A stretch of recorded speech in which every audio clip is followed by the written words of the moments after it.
And we're live, apparently. Apparently, yeah. Hello, everyone. Hi. Hi. So, we realized that Ascension of the Cybermen just came out. But since it's a two-part, we might as well leave it till the end of when the two-part finishes. So Yeah. next week or something like that. I don't know. And it's just the two of us this time, because Jean is stranded in the outside, so he's probably going to freeze to death. Yeah. And Nick has a fate worse than death. He's watching Top Gear. Oh no, not the YouTube Gear. At least watch on Dave, where you got the old stuff. Anyways, so today the guy that did the most reviews of these episodes and the least reviews of these episodes are gonna talk about them.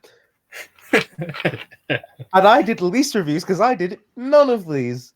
Yeah, I've been itching to do a review. No, I haven't. I really haven't. I've been busy the last few weeks. Well, I was the only one itching. If you remember, I was really like over the last couple of months. I was like, I needed to do an episode. I needed to do an episode. I needed to do an episode. Did you do an episode? And then that happened. I feel your first review, your first current episode review, and you had to review that. I'm sorry for you. I wasn't gonna sub in for you because I didn't want to do it. We were there. Like, we were there on the night, and we were just like, us two just couldn't talk for like half an hour about it. We just were like, we were in a call, and we were just like, yeah. So I mean, let's talk about it, because as you can tell from the title, we're going to be reviewing episodes 5 through 8, which are Fugitive of the Judoon, Praxius, Can You Hear Me? And the Haunting of the Diodati. Diodati. Diet Coke. Diodati, Diodati. The Silver Tuck. It's not. No, it's more like Mary's story. It's more like Mary's story anyway. But we'll get to that. So Fugitive of it bookends by destroying canon. Anyway, so Fugitive of the Judoon. It was all right. Looking back at it, really, it is all right. I've watched it a couple of times now. Like, I've not. I'm too scared to. No, I've watched it a couple of times. Obviously, I either watched it twice, like three times actually. Twice for writing the stuff, and then once for actually getting the snapshots for the thing. And it's all right. It's all right. I like aspects of it, like, you know, I do like the Doctor, and obviously Jack come back. I still love. Yeah. I think if I have to think about, I'm gonna think about the episode in order. I like the setup of know, Ruth and Lee and that shop guy who was quite creepy. Yes. He had a dossier, and then he had he's a fucking stalker. He's an agent of Torchwood. That's what he is. He's from the new Torchwood agents, because Mr. Colchester and they moved to Gloucester. And then the Judoon show up. Oh, and the big Rhino boys. The Rhino boys. What was the? I don't know. What was the captain called? I can't remember. I will cheat and go and check on Wikipedia, because I'm a loser and I check Wikipedia. Yeah, I don't know what she was called, but she was named after a fan who had passed away. Ah, yes. Or was it the Judoon? I think no. The Judoon. One of the Judoon was named after a fan who passed away. Yes. Yeah. No, it was the captain. No, it was the Judoon. I remember. Yeah. Well, no, the Judoon captain. Oh, right, the Judoon captain. Yeah. The Paul Condon was the captain of the Judoon. Yeah, but that was her name. Gat was the. She was the one. Yeah. She was the one that hired them, because the Judoon have basically replaced the Ogrons. Yeah. Yeah. Which I'm fine with. I prefer the Judoon. Yeah. I guess that's funnier. Back. That's all. Ogrons now are just the Savine.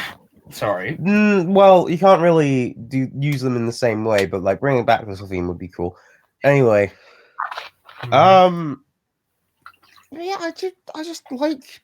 Well, actually, no, it would have Pokemon. made sense in the episode because it would have been because really the fugitive was just the person they were with all the time. They just didn't notice the person they were with all the time. So having a different, I swear, they're not gonna give him back. I mean, we begged for Jack, we begged for the Judoon, we begged for all these old monsters and that, and then all of a sudden, the one thing I tried to beg for, we just don't get. Welcome to the club. That's all right. I got a sync last year, so it's fine. I got Seasons of Fear. Yeah, but sync has Annette Badland, and Annette Badland was great. And Seasons of Fear has Paul McGann. I know. Anyway, but no. Yeah, the Judoon were just great. It's nice seeing the Judoon again. I like it when monsters are brought back that aren't just the main three, or the Sontarans and the Silurians, because fuck the Sontarans and the Silurians. More the Sontarans, because the Silurians were kind of less prevalent in Moffat's era. I think after Matt Smith's era, they were phased out. I think the only time after Matt Smith we saw I can totally agree. Yeah, the Sontarans were used a bit too. To be honest, I don't really like the Sontarans. The only Sontaran stories I actually like for having Sontarans in them are Time Warrior and Sontaran Experiment. Yeah. And Sontaran Experiment is good because it's short. Yeah, it's like the only short season 12 story in there, and it's the only short 70s story. It's the only two-parter in the 70s. Is it? Oh, okay. Yeah, in the 70s. Like 60s had Edge of Destruction and The Rescue. Yeah. I can't think of any other two-parters. The 80s had most of the 80s. They had like, well, yeah, season 20. I mean, I don't really count season 22 because that was like 45 minutes. Yeah, that's 45 minutes. but the 80s, like you got like Black Orchid and King's Demons, and Black Orchid, King's Demons, and Ultimate Foe if you count that as separately. Which I just don't bother with Trial of a Time Lord. I just don't think about it, and I live a happier life. Not that it's bad. It's just I'd rather not think about it. Yeah, especially not in this this day and age where the series can just make up doctors in itself, as seen with the Fugitive Doctor. As I don't know why it's the Doctor the Fugitive. What? It's the Fugitive Doctor. Let's just get that out of the way. I'll get to her. This is my show. Yeah, it was the episode I was talking about, but I've got the most to do. Yeah, you've reviewed it. My opinions are more important currently. Yeah, because you've done none of these, so yeah, exactly. I've only really voiced opinions on Twitter, and quite frankly, who cares about me on Twitter? I do. I know you do. Thanks for the birthday message, by the way. You're welcome. Yeah, it was my birthday yesterday. For those who didn't know. 22nd of February. What year? Every year. Next year, I think I'm going to have a Hot Fuzz viewing party, but that's besides the point. Yeah. I remember one of my friends at uni who is also a Doctor fan. He hasn't really been watching the series, but she's keeping up with the memes on Tumblr. Yeah. And she basically told me like a joke that someone was on the hospital in Smith and Jones, and then when they got back, it was just like the whole, like, you got like, you had the story to tell about the Rhino people, and no one believed him, so he just decided, you know what, fuck it, I'm moving up to Gloucester. And then Fugitive of the Judoon happens, and then the space rhinos appear again, and it's just like, oh no, not again. Anyway, Space Dad is back. Yeah. I love my Space Dad. Apart from in that one episode of Tortured where he said transphobic shit. Apart from that, Space Dad. We stand Space Dad. And that one scene in Miracle Day, I will not discuss whatever. Which you can Episode 3, you know, the one. It's like the reason why I don't like it is just because it's so after Yanto. I'm just like, I know he went after, you know, Alonso, but kind of like it in the context, if you're just watching the TV series, that scene just really feels out of place. It's basically this. If you want to know, it's the scene where Jack basically tests his morality and has sex with a man. I don't. Yeah.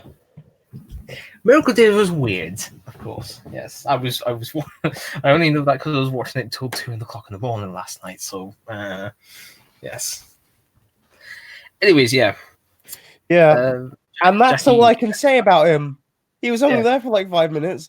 He was like in his Kermit voice, before I go, beware the lone Cyberman. Or I'm in pain. This is my Kermit impression. No one spoke about his Kermit impression. This is my Kermit impression. Oh, it's a Space Dad, Jeans. No. I'm Space Dad. He better fucking appear next week. Otherwise, I'll just be pissed off. And then we've got Space Mother. Yes. The Doctor. Okay, right. I love Jodie. I love the 13th Doctor, but quite frankly, Joe Martin has left a much Joe Martin should have impression been on the me. Doctor. Well, it's not even that. I just think the Doctor should have just been written like that. Because I don't think it's about the actor, because I love Jodie and I love Joe Martin. Yeah. But, like, I love this character. I love this interpretation of the Doctor, because quite frankly, that's the Doctor to me. It's not how I'd personally write the character, but it's an interpretation of the character I love. Yeah. She reminds me of the 6th Doctor, to be fair. Yeah. And if you know me, the 6th Doctor is in my top 3. So that's a big compliment.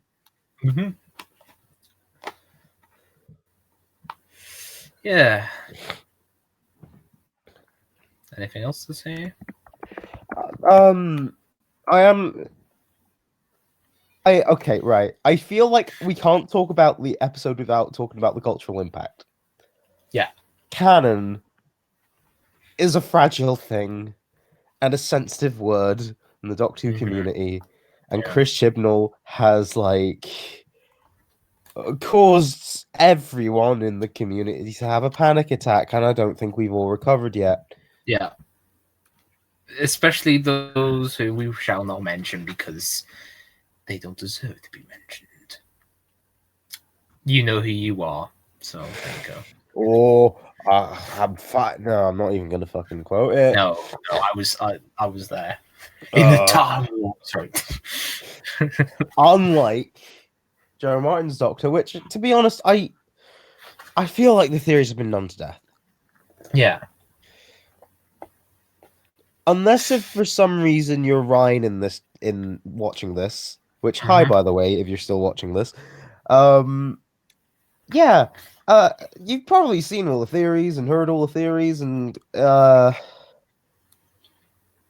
actually my favorite theory that I've heard is that it was in Brandy Bungo's latest, not his latest video. Yeah, it might be his latest video, but I don't know.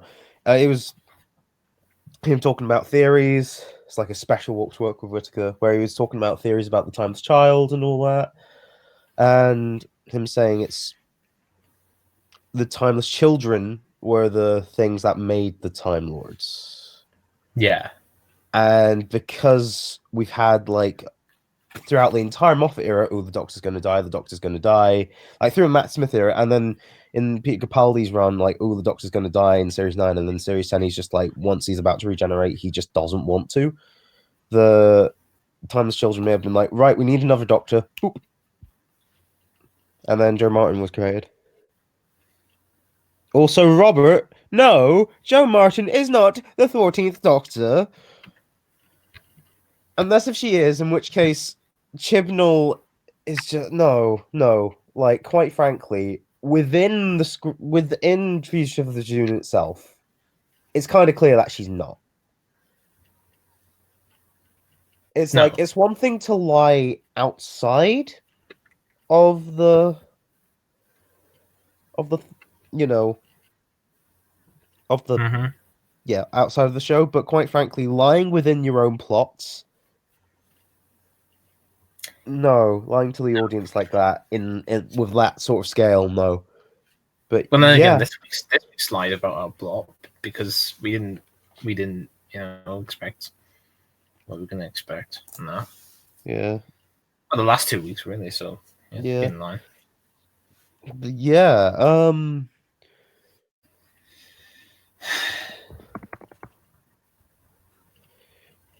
Yeah.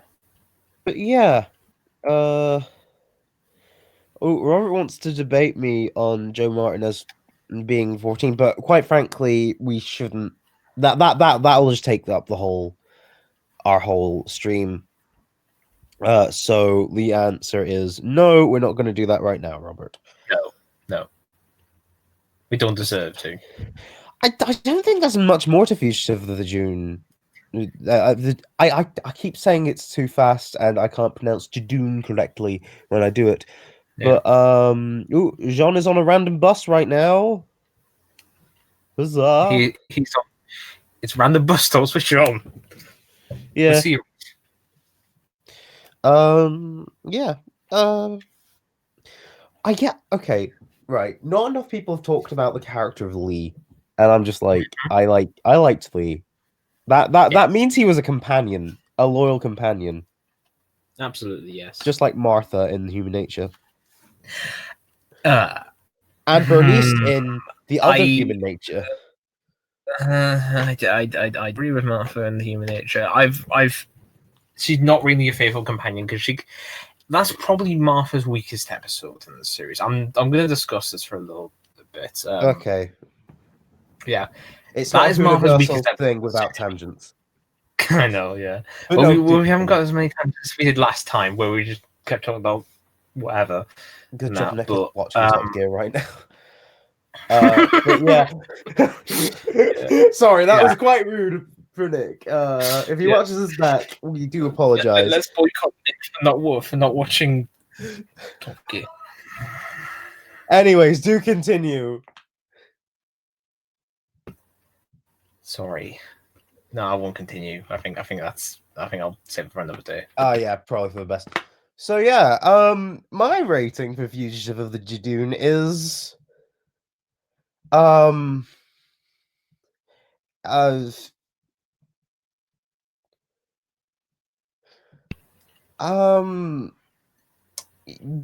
Two canon discussions out of 5. You know that like emoji where it's just like it's a normal face emoji, but it doesn't have a mouth. Yeah. That out of 10. Okay. I don't know how to rate it. But to be honest, I feel like as a production, I would give it like a 7 or an 8 out of 10. I can't remember what I gave it. I think it was an 8.5. Yeah, I think it's an 8 now, but that's probably because the surprises kind of worn off in like future viewings and that. They were good. I do like it when Doctor Who doesn't take his medication. Yeah. But at the same time, I feel like some of the handlings of some of the characters weren't so great. And I feel like the script was a bit messy as a result, especially Jack. Jack wasn't handled well. If you're going to bring back Jack, do him justice.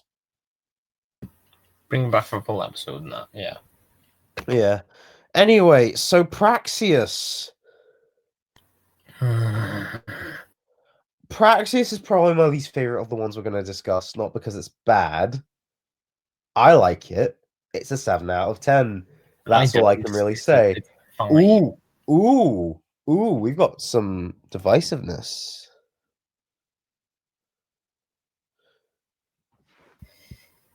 I don't like it because it's like I don't know. It's just like after kind of like the multi-plot of like the previous week, I just really didn't like it. Which is like it felt jumbled in the way that Fugitive felt jumbled, but at least for Fugitive, I can see why the reason it was jumbled. It was like they had to added on Jack and they added on a new Doctor, and it was just like they have like so many plots to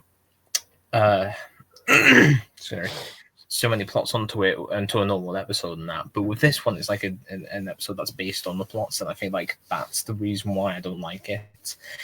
And yeah, it's just way where I felt Fugitive felt kind of like it earned its spots in the surprises and it earned its multiple plots and that. Praxis didn't, and it was just way too kind of noisy and just a bit too like Praxis was way too fast paced for me. It just felt like, oh, this is happening now, this is happening now, this is happening. I literally like the complaint people have about New Who. Most of the time, I'm fine with it. Like I'm fine with New Who. Like it is fast paced. I prefer soaking up the plot. Like that's why I'm more of a Classic Who fan. That's part of the reason why.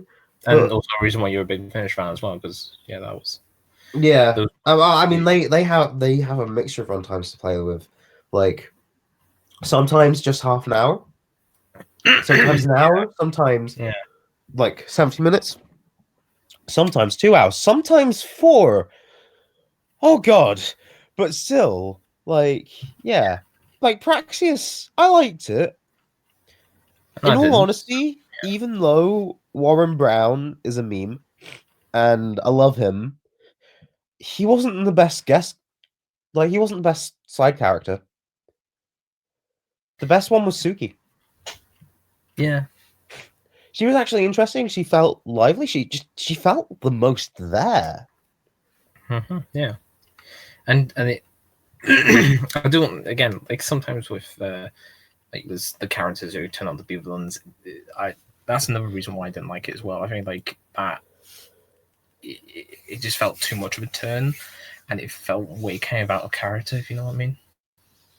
She should have been a Sea Devil with a perception filter. Why were the Sea Devils leaked and then they weren't leaked? Maybe she was a Sea Devil in a different plot on that, and I don't know. It's pretty weird. Why did Chris have to write this one as well? I don't feel like this is the one Chris had to, unless getting rid of the Sea Devils was the reason why he wrote it again.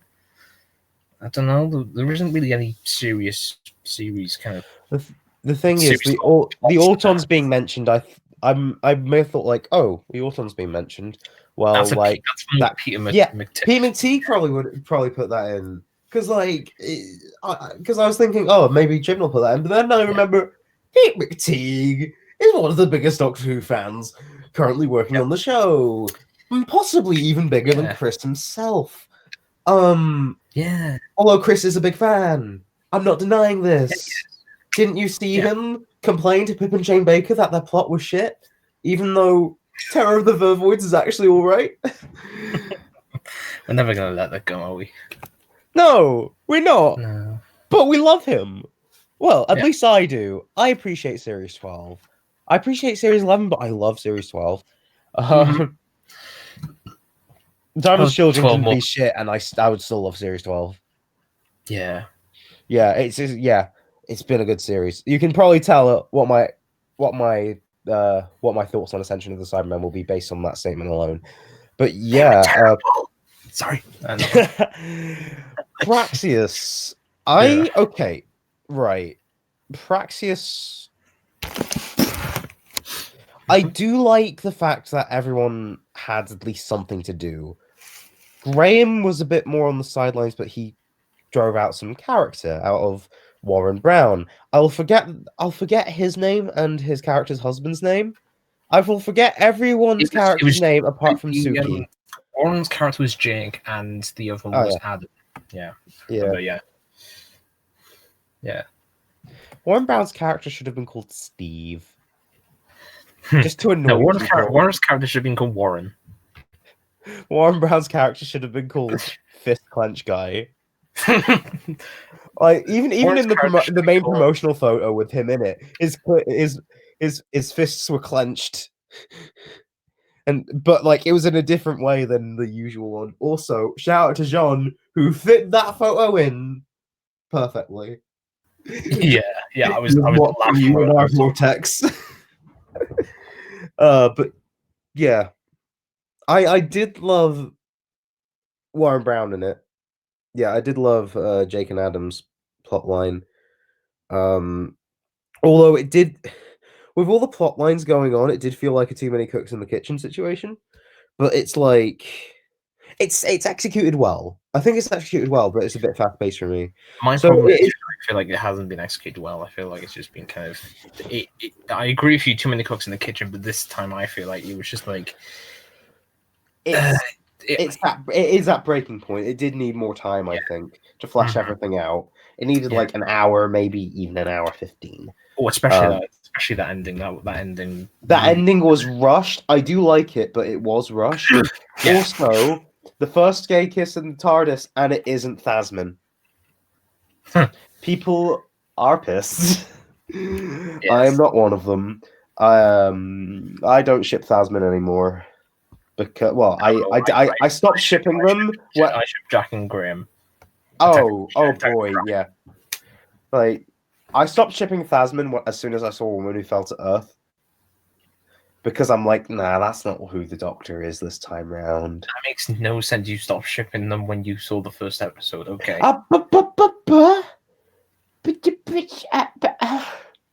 Anyways, No, actually, before we end, can we argue about Robert's score for this? He says it's a 9 out of 10. I mean, at least he's admitting it ain't perfect. Yeah, but still. Okay, look. Okay. Robert rated Orphan 55 a 10 out of 10. I don't think we need to even discuss why Robert is. Yeah. Sorry to call you out, Robert. Maybe we apologize. I mean, we don't, but we apologize. Maybe Robert is a dreg. Maybe he's an underground dreg. Which leads on to the next episode. Can you hear me? I wasn't finished. I was gonna mention one or two more things. One, that vlogger character was fucking pointless. Yeah. Second thing, the plastic shit. Okay, the environmental message was actually handled a lot better than Orphan 55. Oh yeah. You can tell that's the only thing that's kind of improved from Orphan 55. No, I think no. I think there are quite a few improvements from Orphan 55. I actually cared about the characters a lot more. Yeah, I only remembered the characters' names in Orphan 55. Well, only some of them because memes. Memes, and because I reviewed it, and I tend to review. I tend to remember characters' names if I review them. Yeah, like I still remember Darhan's name a couple of years later. It's weird because I still can't remember the pronunciation of the name of the person in the next episode. So there you go. Right. Yeah. But yeah, like I do like the idea of like plastic is an evil that we have to deal with ourselves. Yes. And that was handled a lot better. It wasn't just like the Doctor saying, "Oh, you have to sort out the microplastics in the sea." Ooh, yeah. No, it's just like, yeah, this is an issue, but like the issue we're dealing with is a virus that like sorts up in the plastic, which the bird eat. It was subtle. Didn't I? I think I said during the thing. It was a little bit kind of what you call it? A little bit sort of weird that it was coming out at the same time as the coronavirus was kind of really spreading. Well, it still is, but I'm just saying at that point it was like really starting to kind of spread, and it just felt a little bit kind of, I don't know what's the word, like the wrong place at the wrong time, like when Doctor Who did a terrorist episode when terrorists. Yeah, that's I'm immediately thinking of. I mean, that's not the BBC's fault. No, no, I don't. And again, like scheduling that, and they can't really just like skip out on this episode because it might have some slight problem to viruses that's happening in the moment. Yeah. Then again, I do feel like it just felt really kind of weird that we were kind of subject to a virus kind of infection story, whilst a virus infection story is happening now. In the news, yeah. Mhm. Next week, the Brexit of Peladon. But yeah, I think Praxius was good. I would give it like a 7 out of 10. And I'd give it a 5 because it just You're really- stricter than me. Yes, I'm very strict. Yeah. So then which one was the next one again? Oh yeah, Can You Hear Me? The one I liked. The one where I got trapped. Yeah. Did you escape all right? Have you escaped all right? Which really, the conclusion that's not going to be the next thing I'm going to do after all the Series 12 reviews are done. So really, I don't know why. Maybe I'm still trapped here. Wait, have you left Have you left all our viewers on a cliffhanger? Are you gonna? Yes, I was supposed to leave it. This is why I wasn't supposed to be here, because I was like, maybe we should leave them on a cliffhanger. But then again, I'm still trapped in that dream universe, and you are a Dreg who's talking to me. No, I've got my own cliffhanger planned. Oh, really? No, don't worry. Yes. I mean, you know exactly why I'm gonna have a cliffhanger. How do I escape? Well, that's easy, you know. No, don't ruin the surprise. No, I'm not gonna say. I'm not gonna say. You have to find out in a Stephen Moffat type of conclusion. Oh, so clever. Yes. Oh. By the way, I'm just about to start eating something. All right. I'm opening the packaging for I think the first 10-15 minutes. Ooh, the thing I'm about to eat is it was a birthday present from okay, I'll give you like one guess who it's from. It's like a massive gummy bear on a stick. John. No. Wrong answer. Robert. Very wrong answer. Nick. It's not anyone who's associated with the Whoniversals like publicly online. Zelen. Fuck. You got it in what? No. But yeah. Can I just say, I was a fan of the story of the Celestial Toymaker. Mm-hmm. The fact that I got reference in New Who, yeah, is like, what the fuck? Mm-hmm. The fact that the Guardians as well reference as well, so I was good with that. Yeah. Okay, Can You Hear Me? I'm a big fan of it, but after watching Subacal's review, I know that yeah, it should have been like longer to address a lot of things. Yeah, I do admit that once that review came out, I was like, yeah, actually, I really kind of agree that basically it floundered a little bit of its premise with.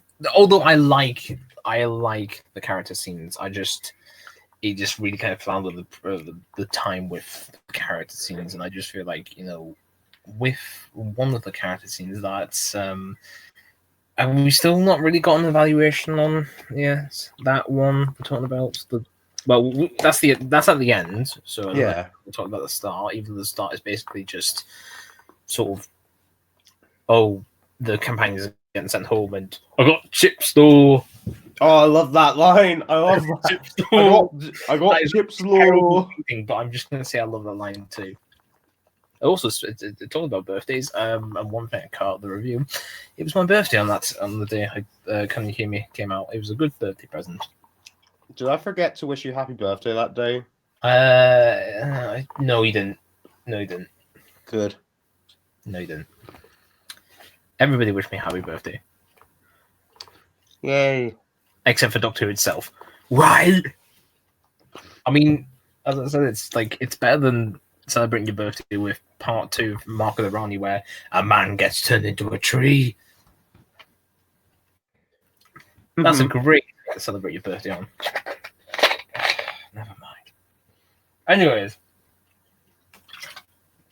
Ryan's got chips. He's playing Great Shell Legends, which we I mean, no, he was playing FIFA, but like, no, he was nice playing Raid Shadow Legends. He just had they had to ADR the dialogue because they couldn't, because they found out shit about Raid Shadow Legends. Is this just gonna be a thing in all your videos now? That you're gonna try and put Raid Shadow Legends? Blame Sean for this, because because we were joking about the Raid Shadow Legends thing whilst on the call with Fugitive, and then it was like, I think me or him was the one who just said, "Oh, Raid Shadow Legends" and that, and it was like, "Yeah, we'll just put that in." And then this one, they actually play a game. I'm just like, I've got to put it back in. Yeah, you don't have that in the review. Yeah. For the next one, I can put it back in. So they might come back in. It might be my running joke of 2020. Yeah. It does on my Christmas videos, just like me playing Raid Shadow Legends. No, we're not going to do that. We're not doing that. April Fool's video. No, I want something else on that day. I'll play Raid Shadow Legends. All right then. For April Fools. I can screen record it. Well, you could, yeah, and I could. I mean, I would need to figure out how to record it on my iPad, but in theory, I could. Apparently. Yeah, you could, It'd be the worst video of all time. It'll beat out Cancel the Daleks, so that'll be good. That's the plan. Yes. I'm enjoying my Learning Beware, by the way.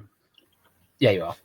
Yeah, and that's it. I mean, you probably would have known based on the chat if you were reading the chat, but like, it was Ryan. Yeah, I read the chat. I was like, yeah. I was joking because I got chips though. Yeah. Okay, can I just say, I loved Can You Hear Me? I am biased for two reasons. One, I watched it with Ryan. Two, the more important thing, I love Surrealist Doctor Who. Yeah. As I said, like, I love myself some Kinder. Heck, Ghostlight is fucking amazing. Oh, it is. Yeah, absolutely. Okay, you're one of the people that actually like it. Good. I like Battlefield, and Battlefield like is not that great, but I like it. I like it just because BBC's Merlin. I just once I imagine most of the characters as the ones in the BBC Merlin show, I'm just like, yeah, best crossover ever, even though it wasn't a crossover. The Doctor played by Colin Morgan. Oh, wish that was better than Matt Smith. Oh yeah, better idea than Matt Smith. Oh yeah. Well, Matt Smith was good, but Colin Morgan would. Yeah, you think Matt Smith's good? I don't think Matt Smith's good. I think he's good, not great. He can be great, but he also can be grating. No, we're not. No, we're not. Will we? Huh? Nothing. We're laying the future in here. This is a nightmare. I've just realised there's definitely a Matt Smith fan in the chat. Yes. Don't dump me, please. Yes. Say no to Ghostlight. No, I don't. Haha, Robert. I'm pretty sure most people in this discussion like it. Yeah. I can't speak for Jean. The animated segment. Oh yeah, the animated segment. It was. Oh god. I want another animated Doctor Who episode. I know it's been way too long, and The Runaway is good game graphics, but I feel like we should get a new animated episode of Doctor Who. And Dreamland 2, Dreamland Harder. Yes. Well, you could do Dreamland 2, yeah, because that does end on a resolution, but yeah. I like Dreamland. I like the Infinite Quest. I think the Infinite Quest is better. Dreamland's good because it has David Warner and Lisa Bowerman in it, but the Infinite Quest is better because it has like Anthony Head and Paul Clayton in it. I love myself, Mr. Colchester. And Alan Barnes writes it, so Alan Barnes is good. Who wrote Dreamland?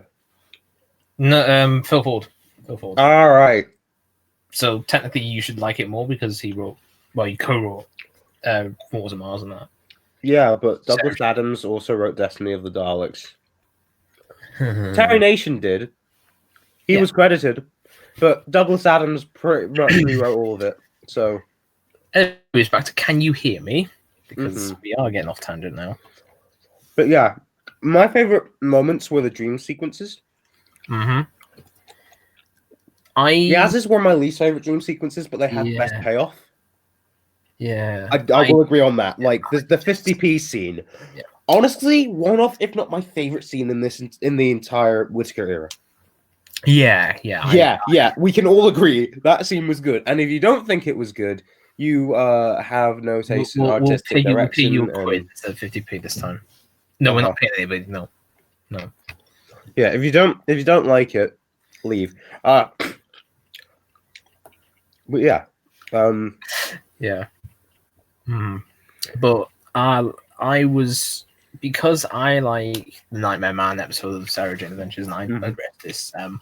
I was really kind of like thinking before the episode came out. I was thinking, oh, this is Nightmares and Doctor. I was thinking, did we have this before with the Nightmare Man? Yeah. And then it was like, oh, it sort of Nightmare Man done by the Black Guardian, basically. Yeah, sort of is, and I don't know which one's better though. I'm gonna say Zellen's better, but that's, I love Zellen. Then again, I do have an unbided nostalgia, you know, for the Nightmare Man and Julian Bleach in general, because Julian Bleach is great. I mean, I know he's forgettable in Torchwood, but come on, he was a good villain in Torchwood. Yeah, but I don't know which Nightmares do I feel like. I'm gonna go with the version of the Nightmares seen in Nightmare Man was better implemented, I think, because they kind of relied.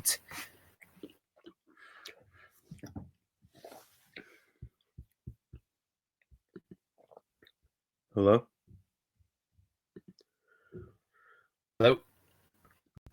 Okay. Oh, back. Yeah. Zelen took me. I'm joking. No, we'll solve that one day. But the Nightmare scene and the Nightmare Man, I think, were better because they were implemented on kind of real character fears that I think just better implemented. I think the one scene in this episode, although no, I just think the ones seen there were better. I like the ones here conceptually, but in the Nightmare Man, I think they were much better implemented because like they really felt they felt they were integral to the plot. It felt like these were just like, okay, they have to have a nightmare. This is what their nightmares are. Yeah. I liked Graham's. Like, it was a very Graham's was good as well because. But as I say, because I love surrealism, Ryan's was my favorite because it was just fire, and then his friend is old, and also Dregs. Yes. That kept Robert happy in 5 minutes. Yes, he Robert loves bad Doctor Who, apparently. Gosh, I'm shitting on Robert a lot today. We love you, Robert. Even why did you submit Jean to the worst Who when you could have just submitted Robert to the worst Who? And I didn't know Robert at the time, to be fair. Oh yeah. Also, it was Jean's idea, so. Oh yeah. To be fair, what's worse, submitting Jean to the worst Who or submitting a certain someone to the Nick Clone Saga? The Nick Clone Saga? Yeah. Although the Nick Clone Saga is like great in that, but yeah, for all the wrong reasons. It's great for all the wrong reasons. Let's just say because you get sick. That's like, all. That reminds me of right now. Like you are like at your most depressed, and you know Jean's at his most depressed as well. I'm just like, yeah. But yeah, when is the sequel coming out? When we decide to make it. Yeah. Never. So, yeah. What else? Also, fingers. So many fingers. Oh boy. Yeah. funny enough, they did do worse too with Matt and Jean. Oh, okay. And so apparently you did do worse too with Matt and John, and then it got lost. Zelen took it. That's all I'm gonna say. Zelen took it. Zelen took it. I want Zelen to come back. Specifically, Zelen. Yeah, the endings. Come back to. The ending is my problem. It's like the ending to Praxis. I feel like it's just rushed. I think that's probably this series' kind of like problem. This series, like the endings have felt rushed, and have felt very first drafty. I feel like they've had a go at the ending and then just went like, all right, we'll just put it like that. Like especially with Orphan 55, Praxis. Fugitive, Praxis. This one, not the next. The next one felt like a good ending, actually, to be honest. But yeah, it's just the endings have just been the problem. I feel like Chris will try to fix that next series, because like that's something that's been mentioned in series 11, but that's people's main problem with series 12, because like the general fan reception has been, oh yeah, this is good until the end. So like I feel like Chris will listen to that, because he clearly listened to the series 11 criticism, which is clearly listened to it and the developed series 11, which is why series 12 is a couple of months later than it probably would have been, because I feel like they could have just done it like in a year if they started while series 11 was airing. Wasn't series 12 done in October, November? I can't remember. It might have been done in October, November. I think that would have been the better. I think that would have been the better choice, because it would have been a better. Another nightmare. The viewing figures have been. We're back to series 10 levels, guys. I mean, we're getting there, unfortunately. We are, yeah. The Fugitive, the Judoon was actually, I think it's going to be our third highest, I think. Nexus, because there was a dip between 1 to 4, and then Fugitive came up a little bit, and then there's been a bit more of a dip where we've gone to 4 million. Can you hear me? Yeah, that's depressing. But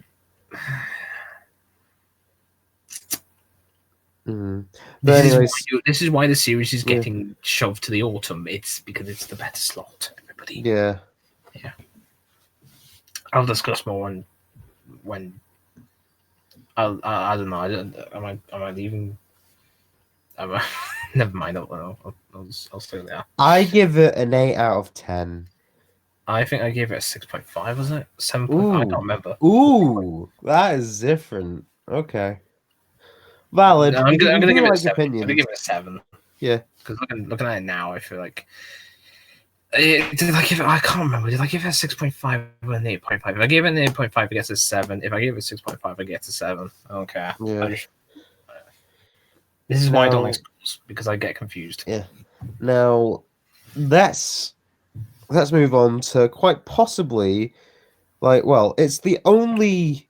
The Silver Turk. It's the first and so far only 10 out of 10 review that's been given to this series so far on the Whoniversals, because Nick is easily pleased, and to be honest, so am I. Probably not as easily pleased, but still. Yeah. But what did Joe think of it? Did he give it a 0? They give it a 10. Robert probably gave it a 10 out of 10 alone because of the canonized Big Finish. Yeah. I would give it a 9. I would give it a 9 too, because it didn't feel like, oh, this story is like pinnacle of Doctor Who storytelling. Yeah. Like with 10 out of 10s, I have to get that feeling. Like rewatching all of season 26, I only got that feeling with Curse of Fenric. The rest of them were just good. Didn't really have any. I got that feeling with Curse of Fenric and Survival, and I am a real hard apologist for Survival because I like that one. No, I like it too. I give it a 9 out of 10. I don't give it a 10 out of 10 because I do have issues. Some of it is meant to be dramatic, but when they're hissing, it's just funny. Oh, you don't mean the beginning scene in part 1 where basically it's the guy gets killed and then it's just it's drawn out and the bit. Yeah, I agree. Yeah. And that animatronic cat is something. Why Yeah. did they why did they update the rat CGI but didn't update the cat CGI? Wait, they're actually updating the rat CGI? I think not updating the rat CGI, but updating it with CGI, the rat. But then again, I think it's going to be a lot more kind of. I did not know that they were actually going to redo the rat. They are redoing the rat. Oh my god, they're redoing the rat. Oh yeah, it's like one of the worst. Good. I mean, good job. I actually pre-ordered it today. Yeah. Can't wait to have. Can't wait to have glorious HD CG rats as well as racism. Oh boy. Yeah. Question is, will I show that to Ryan? I didn't see the rat in the trailer. John. They're probably keeping it under wraps. Sorry. Under rats. But yeah, The Haunting of Villa Diodati. It's again surrealism. As I think I said with episode 4, I think the series this time just really does really good historical stories, and I just think it just should stick to that. I feel like if we had more of a historical season, sort of like last season, I think we would be giving this series a little bit more. Even though it's improved in Series 11, I feel like Series 11's positives were the historical's really good, and I'm not gonna lie, the historical's really good this time. Yeah, I just think it. Yeah, and I'm gonna say it's much better than Hyde. I didn't like Hyde when it came out, and I did start like Hyde, and now just like this one's better than Hyde. I've not seen Hyde since it came out. It's fine. Yeah, Clara has the most character development in there. I don't know why. Like in Series 7, it's like the most character that Clara gets. That's only because it's like her first one. Like it's Jenna's first one that she filmed, and it's like you can tell. Yeah, you can tell it's like it's completely different. It's just like it's weird because like you get a character developed Clara, even though she like hits the TARDIS and that's still character development because it's at least like, you know, hitting the TARDIS and going to kind of like that's actually anger and that's not what Clara did in the other episode. She wasn't like, oh, the TARDIS gets had, so it's like, oh, you bitch. Yeah. And Hyde, she's like, yeah, you bitch, you're a bitch, and I'm going on a tangent. Help me. Robert doesn't like Hyde, apparently. Anyways, Robert should hide. I mean, that's just good advice for him. Yeah. So, Haunting of Villa Diodati. Can I just say, okay, right. I've got a nickname for this one. Doctor Who Bisexual Edition. Mm-hmm. Because, oh my gosh, everyone was so attractive. Everyone. All of them. Especially the Cyberboy. I thought you were going to say Lord Byron there. Oh, Lord Byron. Oh, oof. Yes. He's a jerk, so no. Oh. I wouldn't. But ooh. Big oof. Ooh. Just, what a man right there. Absolutely.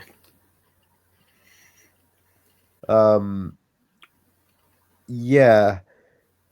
Ooh, I don't know what to say. It's just like it was nice surrealism, and then the Cyberman just appeared and was just like, "Oh hi, I'm creepy looking. I'm gonna break someone's neck. I'm gonna break someone's cannon." Yeah. Oh. Yeah.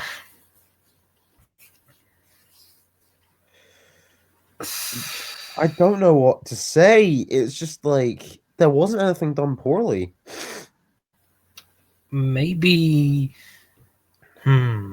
It was dark. It was maybe surprisingly maybe the dark for Doctor Who ghosts. standards. The ghosts. I'm Oh gonna yeah, say the maybe ghosts are just there. It's like that was like The weird. timeless children. No, like somebody They- I remember had a theory that the ghosts in the episode were a part of Graham's cancer tumor, and that your cancer tumor can make you see people that you don't believe in. Oh, you're going a darker route than I was. Yeah. So maybe because Graham was in that scene, he was only in that scene. Maybe he saw ghosts that gave him sandwiches. Yeah. Because of his love of sandwiches. Yeah. But boy, I can't wait until that gets resolved next week. Yeah. Talk about the Unquiet Dead. That's some pretty Unquiet Dead there. Yeah. The Cybermen. Holy shit! I love the Cybermen are meant to be horror, and quite frankly, this brings like a horrific edge. You really did feel like the Cybermen from like the early days of the Cybermen, where they were kind of like less soldiers and more kind of cunning. I feel like this Cyberman would probably be better implemented from like the 10th planet and that, and Tomb of the Cybermen, like those cyber stories where the Cybermen were kind of more, cunning, and they had, just like early dark stories in a way. Like, I feel like this Cybermen is in a wrong era, but is, I don't know. Again, that's something that's this two-parter will probably answer. Maybe he was from that original. Maybe he was from the 10th planet, or maybe he was from like All the Nothing Time and that, or something like that. Oh, I don't know. It could be. I don't know why we're talking about Ascension Simon. Yeah. No. Yeah. We're just gone quiet there. Sorry, I was just typing. The chat has a two of the most important men in my life are having a conversation. What, John and Ryan. John and Ryan. And I've pitched it. Anyway, so yeah, like I just love the Lone Cyberman's design. Yeah. Oh, and has no one mentioned, right? I don't see anyone mentioning that this is basically Cyberwoman again, except done right. Yeah. Well, no, actually, it's not, because Cyberwoman was more basically like they were trying to kind of save her and complete the Cybermen. This one's more they're trying to escape the Cybermen, but they're kind of like the Cybermen did save something and complete itself. Oh wait, there is. But why did you mention Cyberwoman? That's my question. Why did I mention Cyberwoman? Was exposed. The human is exposed underneath. Yeah, but you could say that about handles and Time of the Doctor, and no, you don't really see a human underneath with handles. Yeah. Like, this is very much clearly you can see the human face underneath. It's just less sexy. I still can't forgive Chris Chibnall for making the Cybermen sexy. The Cyber person in why did I say Cyberman? I said Cyberwoman. The Cyberwoman in Cyberwoman was not sexy at all. That was weird. He tried to make the Cybermen sexy. Yeah, that's never gonna work. Yeah, like, why did it have a breastplate and like a cyber bra and a cyber thong? Yvonne Hartman in Army of Ghosts didn't have that. Exactly. I know I'm picking on Russell thing, but even Russell got it right. Even Moffat got it right, even though we didn't see him. Oh no, we did see him. Yeah, Bill in Will Nothing Time and that did not have a breastplate. So why did Chibnall give him a breastplate? Russell was executive producer on that series. Why didn't he just step in and go, the Cybermen don't have breastplates? Because Russell was like, ooh, that's exciting. I don't think Russell gets straight people. To be honest, neither do I, but like... No. No, neither do I, no. No. But then again, that was a series trying to sexify elements where it shouldn't have sexified elements, like a sex gas that kills people. That was better, at least. I can't believe you think that. I think Day One's worse than Cyberwoman. No, Cyberwoman's like worse because like what they were trying to do was better. Cyberwoman is like an aliens movie. It's like, but like it's one of the terrible aliens movies. So I'm talking about like Resurrection and that, where it's like there's an alien, they're trapped, and you know, I feel more scared of Cyberwoman than I ever did with Day One. Day One just does not scare me at all. Cyberwoman actually can scare me. It has scared me. No. Cyberwoman scares me by how terrible it is. Like Cyberwoman scares me for how some elements actually work. Like that bit in Cyberwoman where, you know, Gwen's phone goes off. That kind of has, on a couple of occasions, actually kind of put me into dread. I'm like, get out. Yeah, I'm just like, yeah. So that's why I disagree that Cyberwoman was. I don't know why we're talking about Cyberwoman. Maybe, I don't know. We've just run out of things to say, haven't we? Probably. Like this is just turning into a. Like... Oh, the Cyberwoman was eaten by a pterodactyl. No, she was munched by a pterodactyl, not eaten. And then she put her brain in some random woman. Remember that dog who pissed on our tent? We woke up one morning and the dog was pissing on our tent. Cyberwoman. That's line. Best line. Cyberwoman is at least about 4 out of 10. Most, I think is the word you were trying to look for. Yeah. Also, right, watching Day One again, I actually somewhat enjoyed it. Granted, I can't enjoy it. Granted, it might have been some situational factors. Yeah, we're not going to talk about that. I'm not going to talk about the situational factors. But yeah.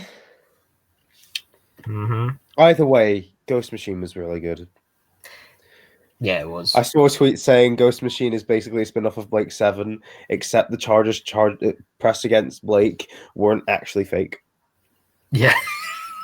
Yeah. Yeah. Also, I just found out Gareth Thomas is actually Welsh, so that's his native accent. I just immediately thought that Gareth Thomas was Welsh. Then again, I did watch Ghost Machine before Blake 7 because. So did I. Oh yeah. I just didn't put the pieces together until I was watching Blake 7. Yeah.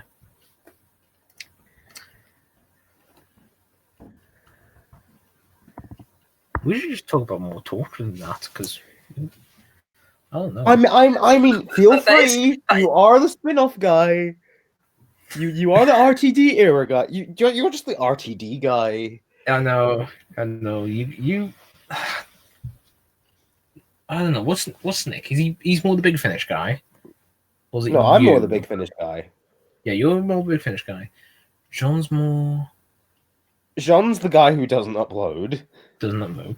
Nick's the one who does upload. I'm the R2D. I'm the RTD guy who just likes everything R2D. But to be honest, we have range in terms of video production, video output.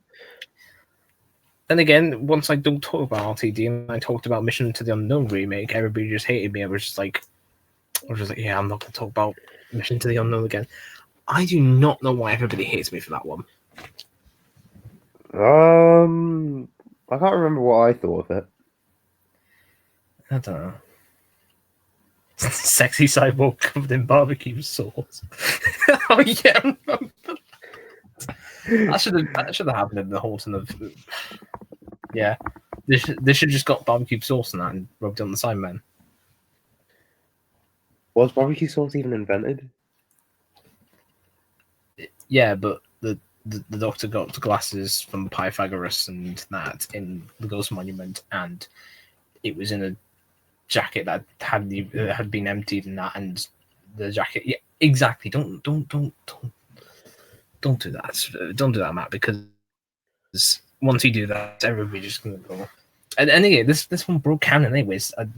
Like Mary's story is now no longer canon. To be fair, he didn't mention Mary in Night of the Doctor.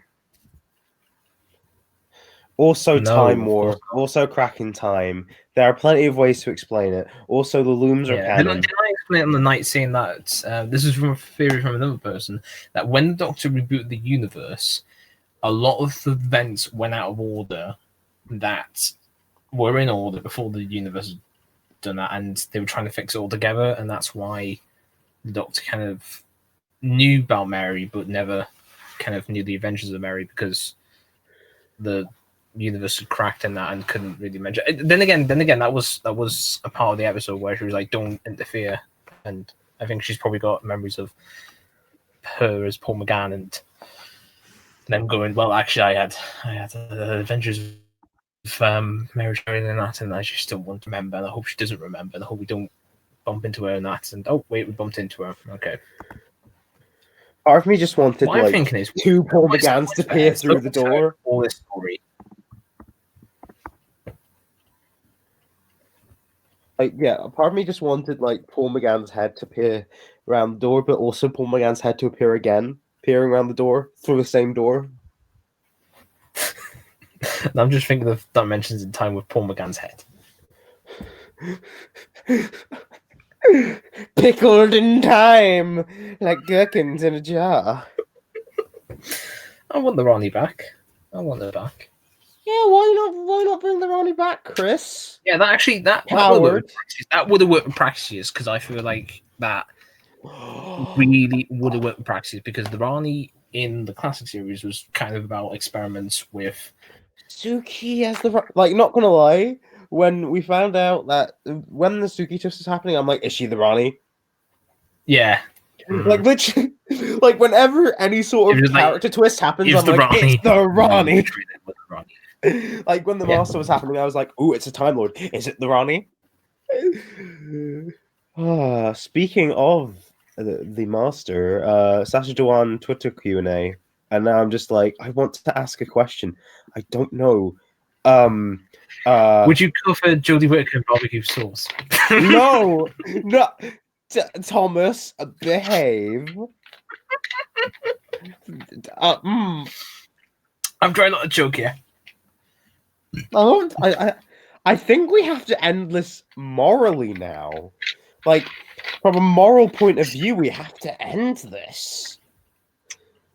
Barbecue sauce. Stop. Bring it. Stop. Is that the timeless child is barbecue sauce? The timeless child is the creator of barbecue sauce. No, the timeless child just flat out is barbecue sauce. The timeless children are just an assortment of condiments. Yeah. Like you've also got like mayonnaise, mustard, brown sauce, that hideous abomination, fucking sweet chili dip, guacamole. This has been Hell's Kitchen. Beans. With the Whoniversals. Beans. Yeah, that's just fucking beans on toast. Bye, guys. I'll just oh man. I've not clicked end yet. Anyway, so long, farewell. This song is copyrighted. Goodbye. We'll see you in a couple of weeks when we. Yeah.